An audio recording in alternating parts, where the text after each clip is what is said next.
ce roman, en fait, va analyser toutes les situations et tous les caractères psychologiques des personnages à cette cour, c'est-à-dire toutes les intrigues, à la fois politiques, à la fois religieuses, à la fois esthétiques aussi, qui vont en fait jalonner toute cette histoire.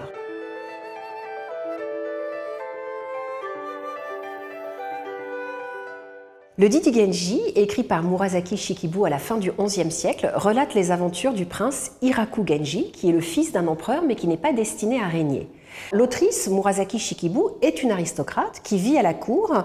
On pense bien sûr qu'elle s'est inspirée des personnages évidemment qui vivaient autour d'elle, mais on n'a pas identifié précisément les différents personnages du roman.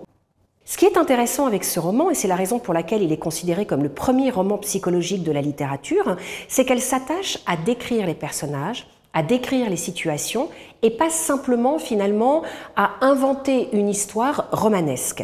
Donc ce roman en fait permet de comprendre la façon dont on vivait à l'époque de Heian, permet de comprendre aussi le jeu politique et bien sûr aussi les aventures amoureuses des différents protagonistes. Mais ce n'est pas seulement un roman d'amour. Et ce qui est intéressant, c'est qu'on y voit aussi toute la culture japonaise et tous les éléments principaux qui constituent la quintessence de cette culture. Et notamment un élément très important qui est la place de la nature et son allégorie en fait du temps qui passe et du côté éphémère des choses.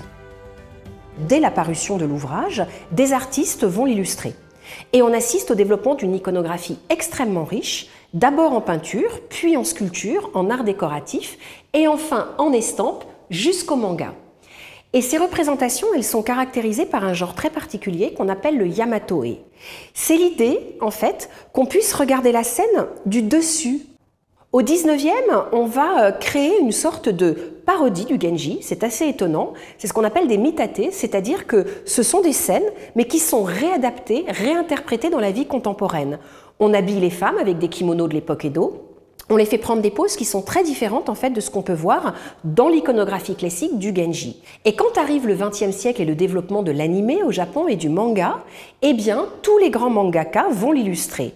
Et ce qui est assez intéressant, c'est qu'en fond, la plupart des Japonais, le premier contact qu'ils ont avec le Genji, c'est justement par le biais du manga. Et on va assister également à des interprétations en animé avec Gesaburo Sugi qui va en livrer une interprétation en 1987, ce qui permet justement de donner corps en fait à l'animé.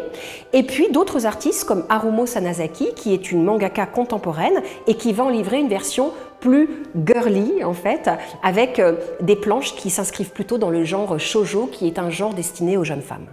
Parmi les chefs-d'œuvre qui ont illustré évidemment le Genji, il y a les rouleaux tissés de maître Itaru Yamaguchi. Itaru Yamaguchi était un tisseur du quartier de Nishijin, qui est un petit quartier spécialisé dans le tissage à Kyoto. Et il a hérité de sa famille toute cette tradition textile et notamment le métier à mécanique jacquard qui a été introduit au Japon au XIXe siècle. Des Japonais étaient venus à Lyon pour apprendre le métier jacquard et l'avaient ramené au Japon.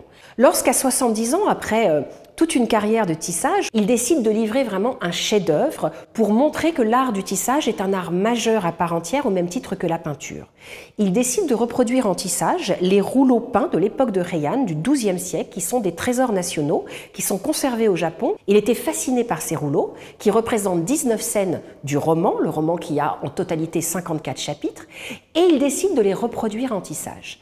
Mais ça n'est pas une reproduction, c'est une réinterprétation avec un autre support qui permet de donner évidemment beaucoup plus de mouvement, beaucoup plus de profondeur aux scènes, mais surtout il va réaliser un travail historique et scientifique extrêmement approfondi pour retrouver les couleurs d'origine, pour retrouver les lacunes et pour lui redonner son lustre d'antan.